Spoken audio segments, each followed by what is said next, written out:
Dear students, जैसा कि आप सभी जानते हैं कि हम इंटरनेशनल ऑर्गेनाइजेशन वाला चैप्टर पढ़ रहे हैं, चैप्टर 6। अभी तक हमने इसका फर्स्ट पार्ट अपलोड कर दिया है, ये सेकंड पार्ट है।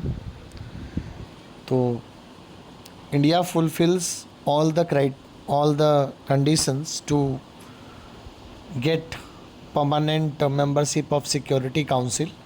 यहाँ तक हमने डिस्कस कर लिया था। इस पार्ट में हम लोग आगे का भाग डिस्कस करेंगे। In a nutshell, all developed and developing countries support the reform in UNSC and want to increase the members of its permanent and non permanent members.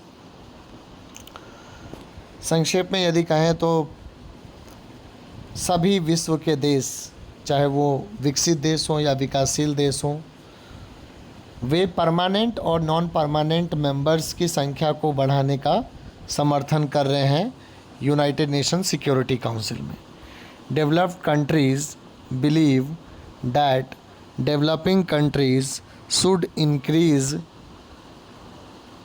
There contribution to the budget of the United Nations, and they do not agree to give the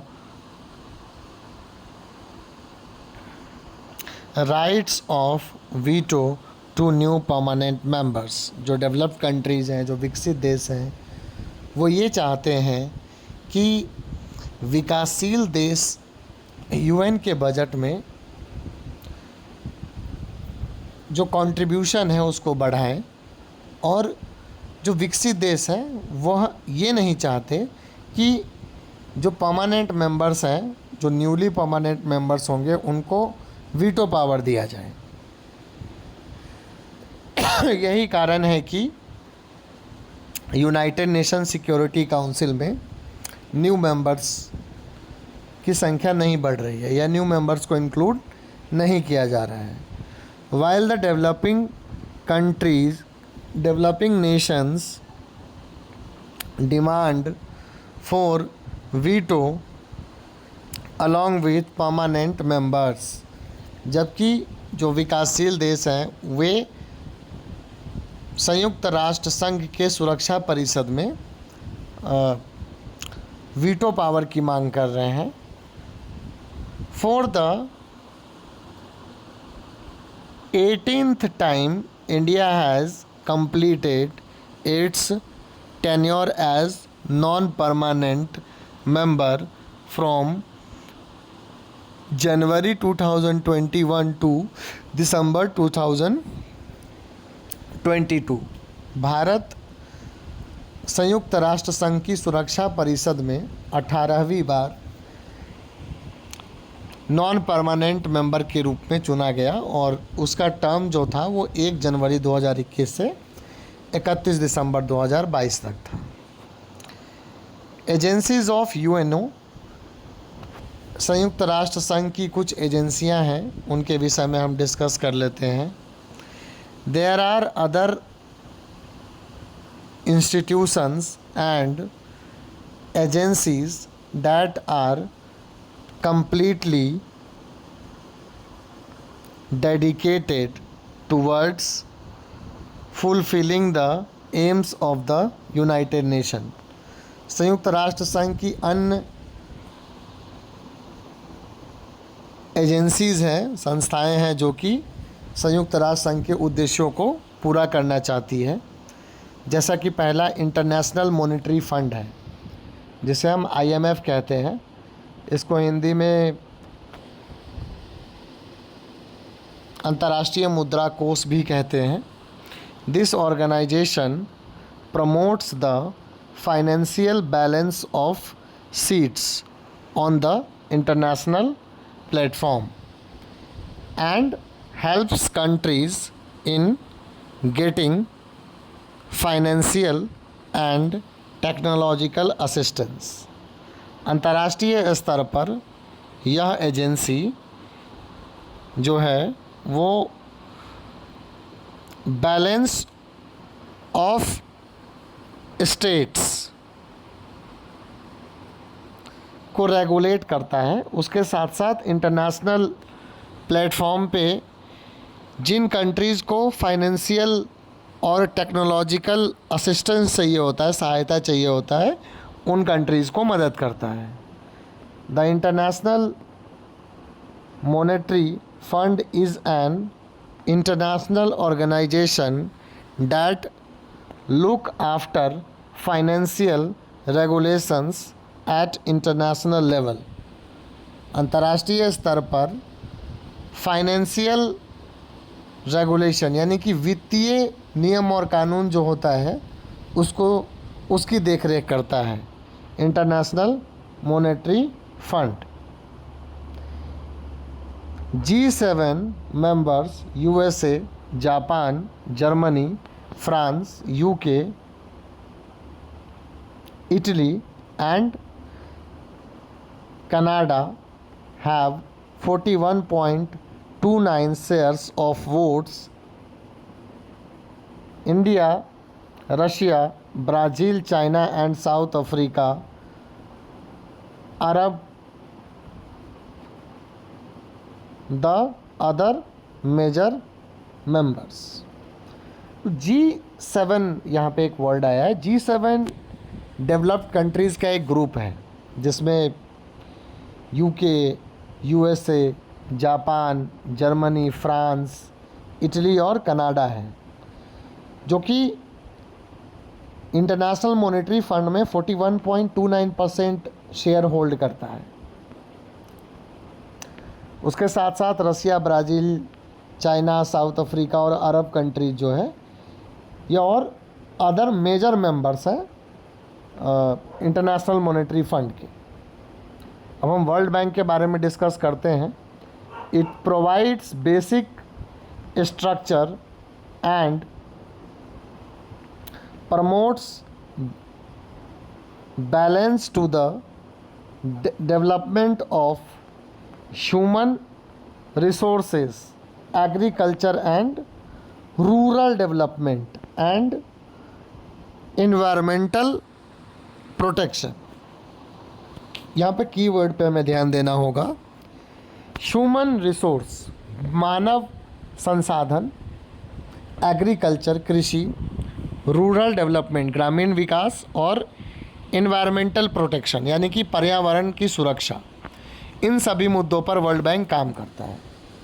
the world bank was created during the Second World war in 1944। द्वितीय विश्व युद्ध के दौरान 1944 में विश्व bank की स्थापना की गई। Its activities are focused on developing countries. इसके जो क्रियाकलाप हैं वो विकासशील देशों के ऊपर फोकस करते हैं। It works for human development, यह मानव विकास के लिए कार्य करता है। एजुकेशन के लिए कार्य करता है, शिक्षा, हेल्थ के लिए कार्य करता है यानी कि स्वास्थ्य, एग्रीकल्चर के लिए कार्य करता है यानी कि कृषि के लिए कार्य करता है, एंड रूरल डेवलपमेंट ग्रामीण विकास के लिए कार्य करता है। लाइक इरिगेशन सिंचाई का कार्य करता है, इन्वायरमेंटल प्रोटेक्शन पर्यावरण की सुरक्षा का कार्य करता है, एज पॉल्यूशन रिडक्शन यानी कि पॉल्यूशन जो होता है उसको रिड्यूस करने का कार्य करता है, कम करने का कार्य करता है। इसके साथ साथ इंफ्रास्ट्रक्चर आधारिक संरचना जैसे road, urban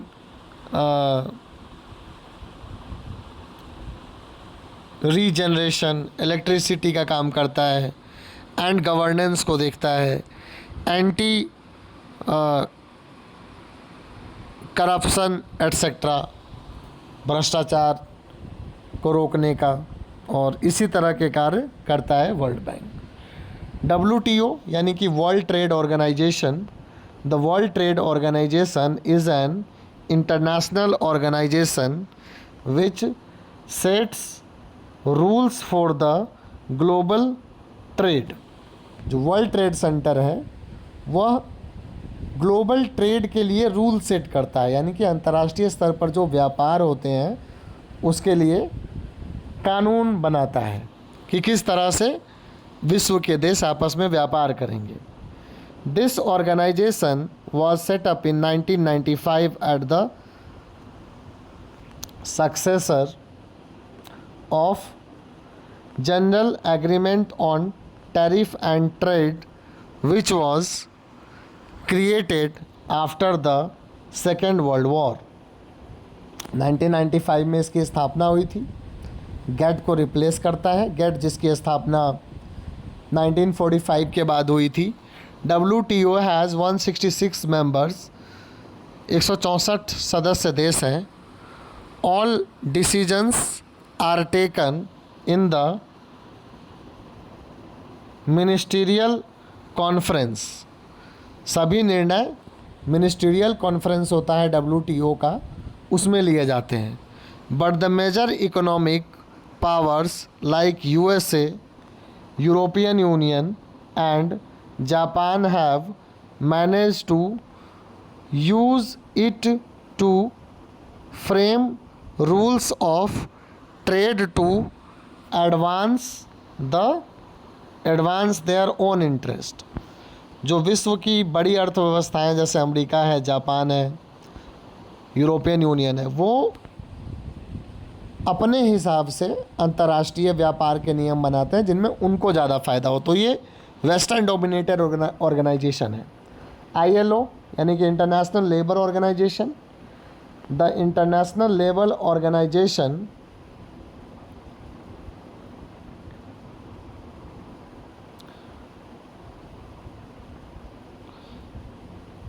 setup in October 1919 में इसकी स्थापना हुई थी। With its head quarter in Geneva में, स्विट्ज़रलैंड में इसका हेड क्वार्टर है, मुख्यालय है। Is an agency of UNO, यह एक संयुक्त राष्ट्र संघ की एजेंसी है।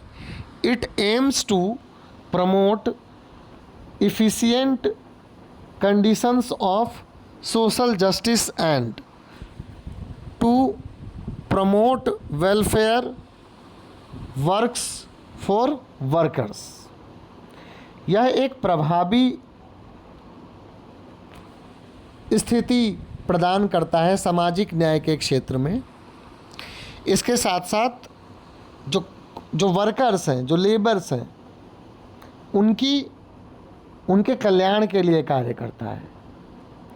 Through international labour standards at the global level, यह अंतर्राष्ट्रीय स्तर पर इंटरनेशनल लेवल स्टैंडर्ड्स के अनुसार कंट्रीज़ को स्टैंडर्डाइज करता है। It has also promoted to give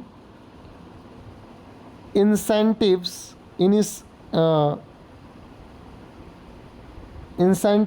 for women workers to engage them in productive work। Women workers को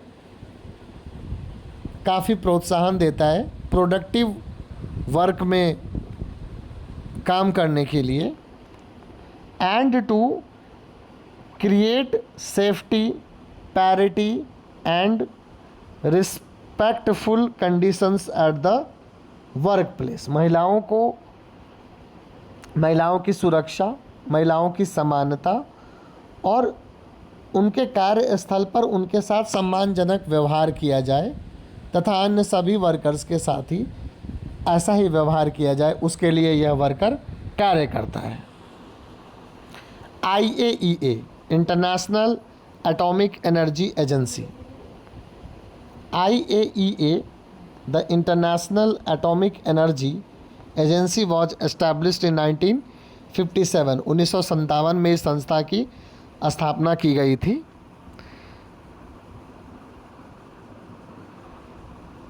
it's head quarter is in Vienna. Vienna में इसका हेड क्वार्टर है, Austria में।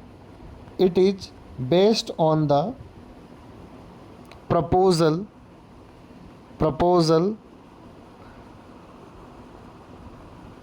atoms for peace. प्रपोजल है atoms for piece, यानी कि परमाणु होने चाहिए लेकिन शांति के लिए. Gives bye US president, given by US president Eisenhower. It seeks to promote the peaceful use of nuclear energy. यह आणविक ऊर्जा का, परमाणु ऊर्जा का पीसफुल यूज करने के लिए कहता है, यानी कि शांतिपूर्ण यूज के लिए. And to prevents its use for military purposes, और सैनिक उद्देश्यों के लिए परमाणु हथियारों के प्रयोग को रोकता है. Amnesty international is an NGO that campaign for the protection of human rights. Amnesty international एक NGO है, नॉन गवर्नमेंटल ऑर्गेनाइजेशन है. नॉन गवर्नमेंटल ऑर्गेनाइजेशन वो होते हैं जिसमें गवर्नमेंट का रोल कम होता है, गवर्नमेंट पार्टिसिपेट नहीं करती है. तो ये मानव अधिकारों को बढ़ावा देता है. It believe that human rights are independent and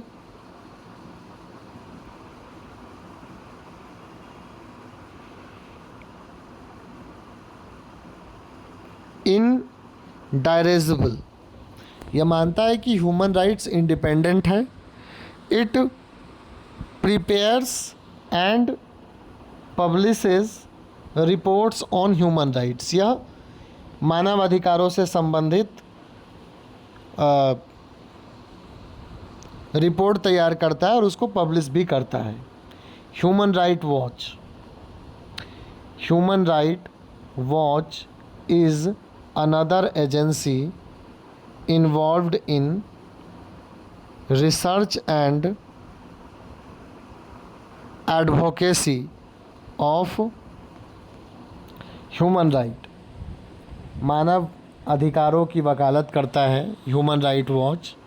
it is the largest international human right organisation in the USA में यह सबसे बड़ा मानव अधिकार पर आधारित संस्था है. इट ड्रॉज द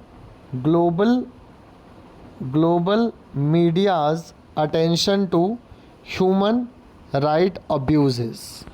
जहाँ पर भी मानव अधिकारों का उल्लंघन होता है उस पर यह अंतर्राष्ट्रीय मीडिया का ध्यान आकर्षित करता है.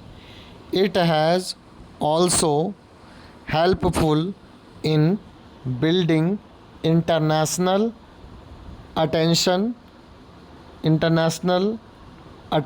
like the campaign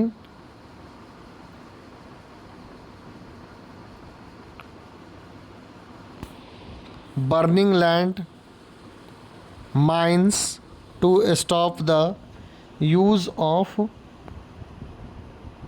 children as soldiers and to establish international criminal court. बच्चों के कार्य करने पर प्रतिबंध लगाने की बात करता है, मानव अधिकारों के संरक्षण की बात करता है, इंटरनेशनल क्रिमिनल कोर्ट स्थापित करने की बात करता है.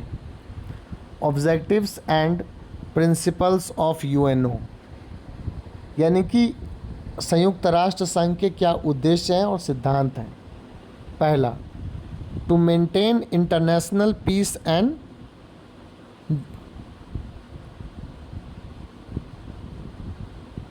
सिक्योरिटी. अंतर्राष्ट्रीय शांति एवं सुरक्षा को बढ़ावा देना. To increase friendly relations among nations, यानी कि विश्व के सभी देशों के बीच मैत्रीपूर्ण संबंध स्थापित करता है। To solve international problems through mutual cooperation, सह अस्तित्व के माध्यम से अंतर्राष्ट्रीय विवादों का शांतिपूर्ण समाधान ढूंढने का प्रयास करता है संयुक्त राष्ट्र संघ।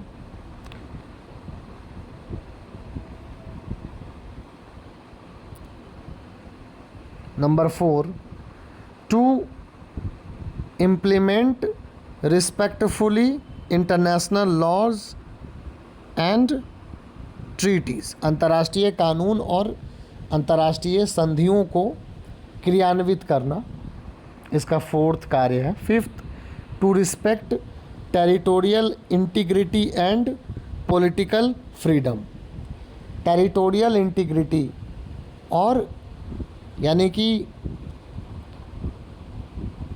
देशों की सीमागत सुरक्षा को इंश्योर करता है और उसके साथ साथ राज्यों की स्वतंत्रता पर भी बल देता है। Measures to make UNO more relevant in unipolar world, एक ध्रुवीय विश्व को यूनिपोलर वर्ल्ड बोला जाता है जब विश्व में केवल एक महाशक्ति होती है, जैसे अभी यूनाइटेड स्टेट्स है। तो ऐसी स्थिति में हम संयुक्त राष्ट्र संघ को और प्रभावी कैसे बना सकते हैं, कैसे रिलेवेंट और सुसंगत कैसे बना सकते हैं। तो पहला हम देख लेते हैं construction of peace establishment commission, peace establishment commission की स्थापना की आवश्यकता है। Number 2, establishment of human right council, human right council मानवाधिकार आयोग काउंसिल की स्थापना करके हम और बेहतर तरीके से यूएन को इफ़ेक्टिव बना सकते हैं। Agreed upon two achieve sustainable development goals, sustainable development मतलब ऐसा डेवलपमेंट जो हम अपने आने वाली पीढ़ियों के लिए भी संसाधनों को बचा सकें, तो उसको बढ़ावा मतलब सस्टेनेबल डेवलपमेंट के थ्रू हम अगर हम सस्टेनेबल डेवलपमेंट के गोल्स रखें तो और ज़्यादा बेहतर मतलब हो सकता है। Establishment of all forms of terrorism, elimination of all forms of terrorism, आतंकवाद के सभी रूपों प्रतिरूपों को पूरी तरह से समाप्त करके हम यूएनओ को और भी अधिक बना सकते हैं। Failure and relevance of international organisations, future and relevance of international organisations, यानी कि अंतर्राष्ट्रीय